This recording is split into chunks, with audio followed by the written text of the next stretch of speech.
Tribuners, seorang kurir paket ditusuk oleh konsumen saat mengantarkan pesanan dengan sistem cash on delivery atau COD. Konsumen tersebut menolak untuk membayar dan memaksa kurir tersebut untuk kembali mengambil paketnya. Kejadian tersebut viral di media sosial hingga Senin 30 Januari siang tadi dan sudah ditonton sebanyak 85.700 kali. Dalam video yang beredar berdurasi pendek tersebut, pelanggan terlihat sempat cekcok dengan kurir paket sebelum penusukan. Kasat Reskrim Polres Bangwasin, AKP Heri Dinar, mengonfirmasi adanya aksi penusukan tersebut.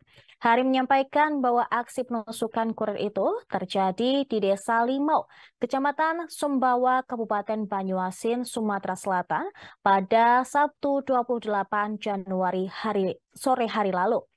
Korban adalah kurir paket bernama Akbar Makrub berusia 22 tahun. Mulanya Akbar bersama rekannya Robi mengirimkan paket dengan sistem cash on delivery atau COD ke rumah pelanggan. Setibanya di rumah pemesan, pelaku menerima paket tersebut, namun pelaku menolak untuk membayarnya dan malah marah-marah. Lantaran tak mau membayar paket, Akbar mencoba untuk mengambil paket tersebut. Akan tetapi dia justru dikejar oleh pelaku yang sudah memegang pisau. Pelaku pun langsung menusuk Akbar di bagian rusuk sebelah kirinya. Sementara itu, Robi, teman korban, berhasil melarikan diri ketika pelaku ingin menusuknya pula. Polisi menyebut pelaku langsung kabur usai menusuk korban. Korban pun sempat dilarikan ke rumah sakit karena menderita luka yang cukup parah.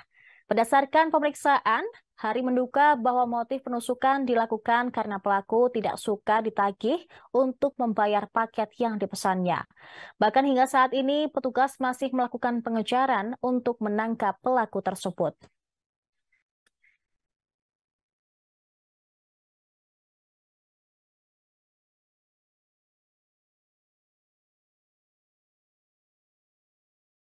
Terima kasih sudah nonton.